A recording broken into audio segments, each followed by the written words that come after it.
Danger looms for Ghana's investment pitch as Moody's Investor Services downgrades the country's issuer and senior unsecured rating to B3, one notch down from the previous ratings of B2.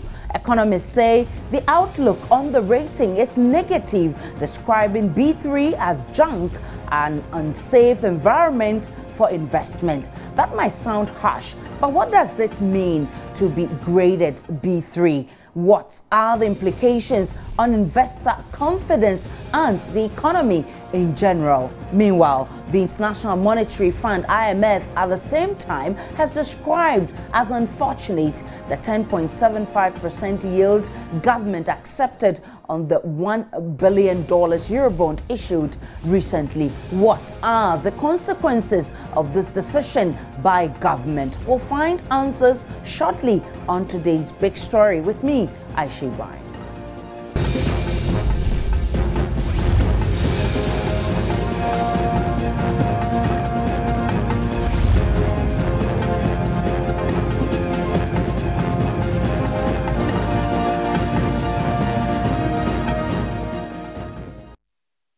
So the key drivers of Moody's downgrade includes deteriorating debt dynamics as reflected by an increase in debt burden due to large fiscal imbalances and a sharp weakening of the country's national currency, combined with reduced debt affordability stemming from a high cost of funding in the domestic market. There's also increased government liquidity risk as the government faces large gross borrowing requirements amid more difficulty and domestic and external funding conditions. Economists describe the B3 ratings as nothing good to write home about. Let's get on to the phone lines because Dr. Charles Mensa, founder of the Institute of Economic Affairs, is joining us in this discussion. Good evening. Many thanks for your time on today's big story. Thank you. Thank you for having me. What does it mean to be downgraded to B3? Well, let me just start by saying that the ranking provides information on the creditworthiness or the performance of a country, okay? Right. So when you are given a B3, it is not the same as an academic ranking. Exactly so. A B3 is equivalent to about 25 over 100 in the financial ranking. Normally, it is considered junk. It means that our bonds are considered junk bonds and are not are very speculative and big time or very credible investors should stay away from it. That's what it means. Let me just give you an instance. A typical good ranking will be AAA, which is 100 points. And then AA plus, 95 points. AA 90. When you get BBB, it's about 65 points over 100. Then BBB is another 60, BBB minus 55. Below that, when you get a BB plus or a solid BB or BB negative, those are considered junk bonds and you should stay away from them. You don't buy those bonds. Those countries are very risky countries. We are below that. We are not BB. We are B, B plus with Moody.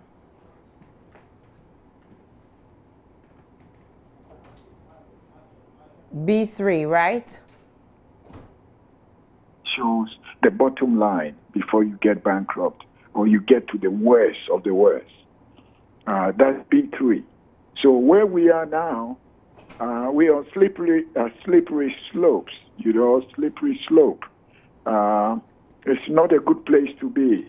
Our finances are not good, and we're heading towards bankruptcy. That's what a B3 means. In the arithmetic order, it will be about 27 over 100.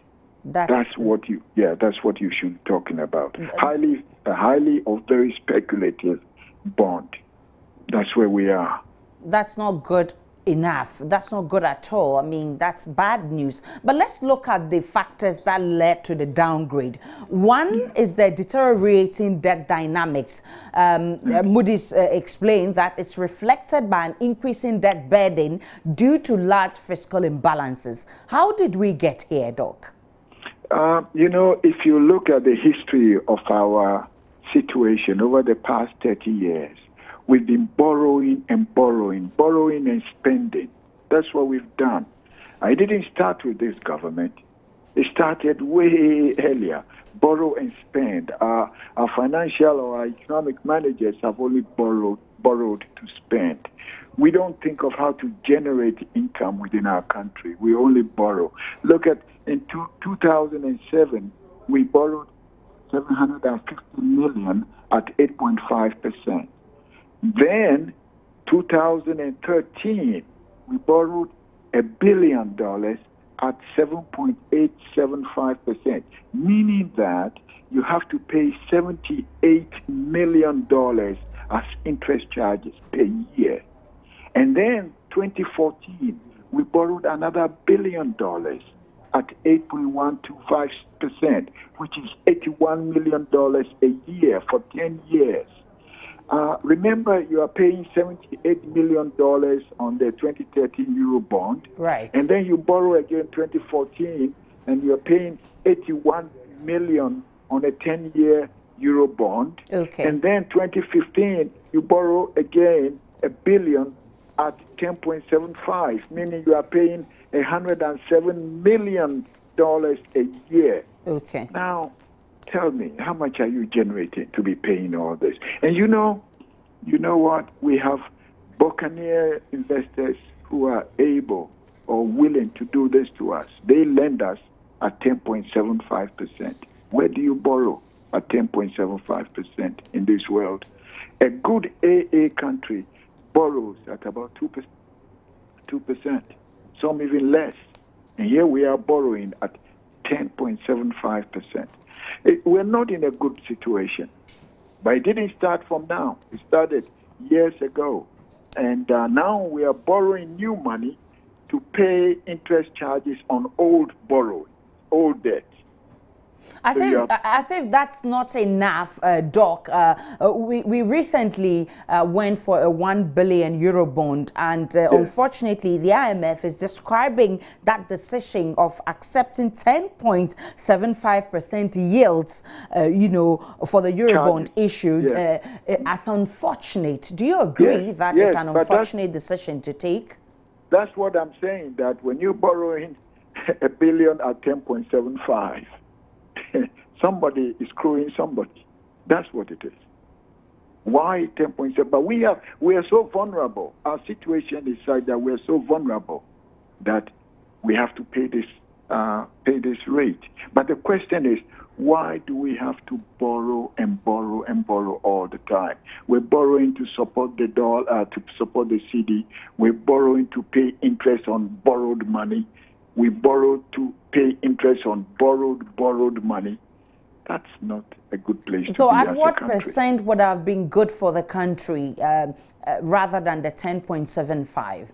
Right now, we have been ranked as a B3 by Moody's, which is equivalent to a junk bond. Okay. Our sovereign rating is very low. Okay. We are near bankruptcy. Okay. So nobody is going to come and lend money at any good rate. Right. In fact, the good banks will stay away unless you pay them 10.75%. Okay. But no.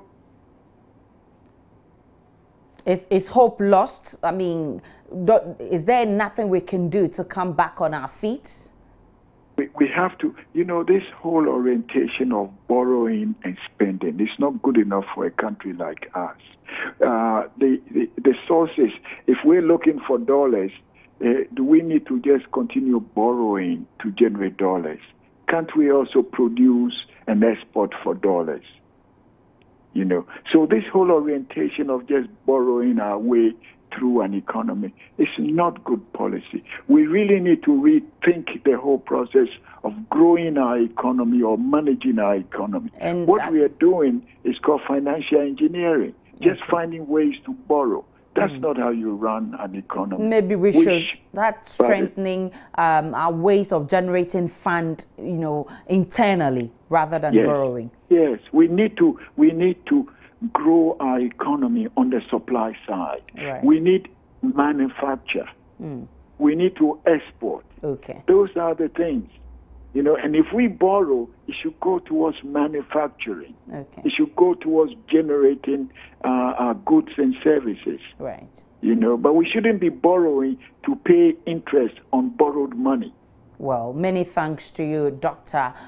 Charles Mensa. He is the founder of the Institute of Economic Affairs. Many thanks for your time on this discussion. Over the other phone line is Derek Mensa. He's a financial analyst. He's joining in this discussion. Many thanks for joining us, Derek. It's a pleasure. Derek, let's start with the credit ratings over the years. Briefly, how has it fared? Generally, what's been happening is that we've been continuously being downgraded over the period. The recent one has been B3, as the Dr. Sibaki put it. The issue is that we've kept on borrowing, and at the moment, we are at the point where our ability to repay those loans are being considered very impaired. So we are not likely to be able to repay compared to the graded system. Right. And just generally, the scale has been dropping over the period. Okay. But let's look at the rating agency itself, Moody's. How credible have their credit ratings been so far? Well, Moody, Fitch, S&P, those credit rating agencies are considered one of the prime, or they are considered the prime in the industry. So when Moody rates a country or rates a bond or rates a company, it's considered very credible. They are not alone. It's the same. S&P, Augusto, and Co. are also part of the rating agencies that are considered very credible. So when Moody does rate us, it's considered very credible and very essential to investment for investors. So we're talking about a B3 rating. What are the implications mean for to be rated as B3? Just as the doc said, we've been considered junk. We moved from B1 with the just ended bond to the 1 billion we raised at plus 10%.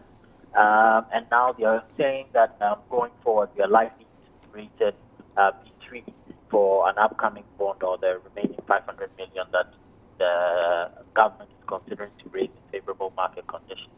All that they are prompting investors is that, this country is heading for the zone where the ability to repay back your loan is very, very high, risky. So if you are going to put your money there, you need to be demanding very high rates. It's generally also influenced by what's going on globally. So if you have other countries or other, let's say, the developed markets being able to, the Federal Reserve in the U.S. is likely to raise its interest rate. Investors are comparing this. If I'm going to, it's better to put my money in risk-free or in the U.S. rather than to put it in Ghana where the ability to repay is high. So all these things are factors that feed into the rating system. So government must be aware or should consider these dynamics before they test the market in any Eurobond issuance. Well, many thanks to Derek Mensa. He's a financial analyst. Thanks so much for joining in the discussion. On the other phone line is Kweku Kwating. Hello, Kweku. Thanks for joining us on today's big story. Thanks. One of the factors that Moody's gave for the rating says that government liquidity risk, and as the government faces large gross borrowing requirements amid more difficult domestic and external funding conditions. How can we do away with excessive borrowing? The only way we can deal with excessive borrowing is to find a way of cutting back on our expenditure. So long as we continue to spend far more than we are able to generate domestically, we will have no choice but to go out to to borrow to make the difference. Right. But what is happening now should begin to tell us a couple of things. One, that things are getting worse and worse. Ghana's economy has been up and down in the past, but increasingly we're getting into situations we've never been. Okay. And this is what is happening now is one such. Now, what does it mean for us as a country? You see, we have existing bonds on the market. Right. The bonds we took, the last 3 bonds we have taken. Okay.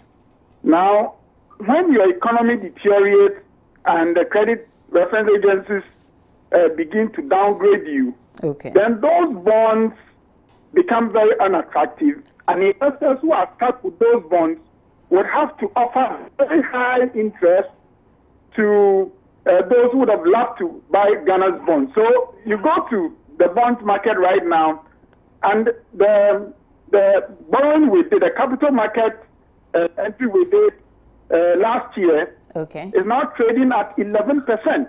Okay. So what it means is that investors who patronize our bonds then are stuck with the bonds unless they are willing to offer high interest to those who want to buy from them.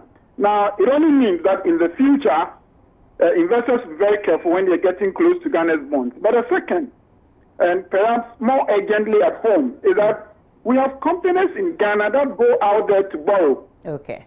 Now, when your economy deteriorates and your own sovereign bonds, the bonds by government, right, become so unattractive, then those companies will also have to go and borrow at very high lending rates. So it hurts our companies and deteriorates an already bad situation for corporate revenue. So what I can say is that increasingly, for the same year we go to the IMF, okay, increasingly we are encountering a lot of difficulty on the capital market. We should be advised clearly that we can't go on like this, and that the only remedy is to turn back home, cut the waste and the corruption, and to do the reforms that are needed to reduce our expenditure. That is the only way forward for us as we speak now. Moodys has predicted that limited fiscal and external buffers in the face of tighter US dollar liquidity and economic headwinds and terms of trade shocks increases the risk for the adverse debt dynamics of Ghana to persist. So what do you make of this description? All that Moody is saying is that increasingly Ghana is having difficulty making money. Increasingly, channels for inflows to us are getting narrower and our options are closing. That's all that Moody is saying. And that going forward, our ability to finance our own expenditures is suspect. Now, when rating agencies begin to say this about your economy, what they are telling you is that you're living beyond your means. And in Ghana, the situation is much unfortunate and difficult because many of our expenditures have become entrenched. It is because the reforms that are needed have not been done. So even though at the moment, government is doing very little beyond paying wages, the second largest expenditure then is interest payments. And these are payments that you cannot stop. These are interest payments. They are like statutory payments. You have to pay. So we make the little money we're able to make. We use part to pay wages. We use part to pay off interest, not the itself, or interest on debts we have accumulated in the past, and then the money is finished. So Moodys is saying that we are entering difficult situation for our inflows, and that going forward, doing business with Ghana is not attractive.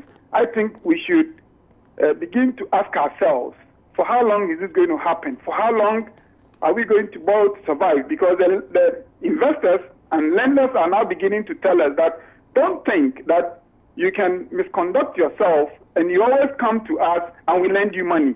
And that if you do that, in many cases, we will not lend to you at all. But where we will lend to you at all, we're going to lend to you at very high repayment rate. That sounds very interesting to hear. But other governments, I mean, this government will explain to you that it's not the only government that borrows. Other governments have borrowed in the past, and we can talk of your government, the past government, the Eswell Kufuor government, who also borrowed. But I'll have you hold and speak with a chartered economist, John Gachi, and pick his thoughts on this, and then I'll come back to you, Kweku. Hello, John Gachi. Thanks for your time on today's big story. Thank you, too. So how do we sustain the huge debt that we have accrued as a country? Well, the sustainability of the debt hinges on many factors.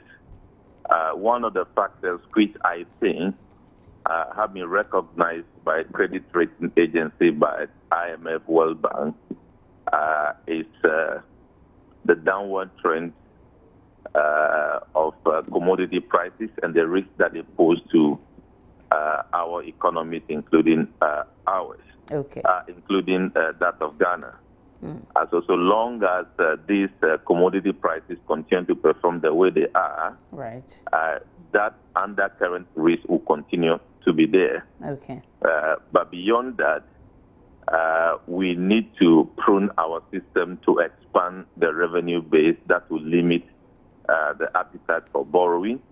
We also need to engage in other activities that will re-engineer growth. It is not necessarily about bringing down inflation. That is what is going to bring about the growth.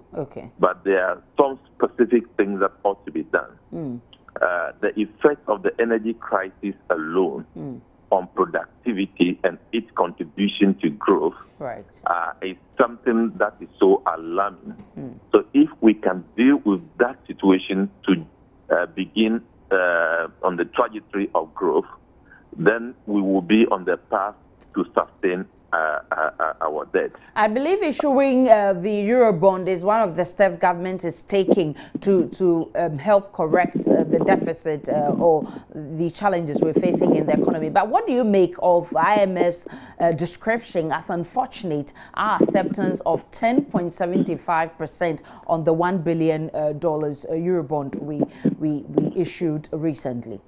Well, I think as a country, we should also be bold to tell the IMF that their statement is also unfortunate because just a few years ago, they have brought to us a formula that when you follow that formula, then you automatically declare yourself a middle-income country. And the moment you declare yourself middle-income country, the incentive you receive from them is to stop concessionary loan and you begin to take commercial loan.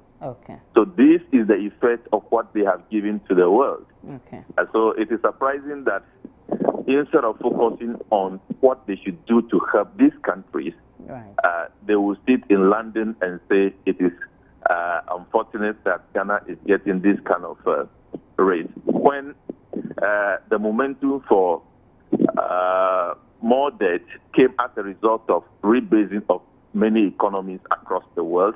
That gives them space to borrow more. But at the same time, the incentive that this country receives from the World Bank and IMF is to go to the market at a commercial rate. And so they should also know how they have contributed to the problems of this country. But beyond that, since we depend more on some selected commodities.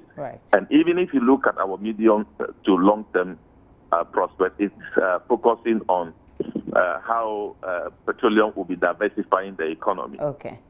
So it means that commodity prices are very key to the sustainability of all these things we are talking about. Well, many thanks to you, John Gachi, for your time on today's big story. Kweku Kwarteng, if you're on the other phone line, I was talking about the Eswell Kufuor government.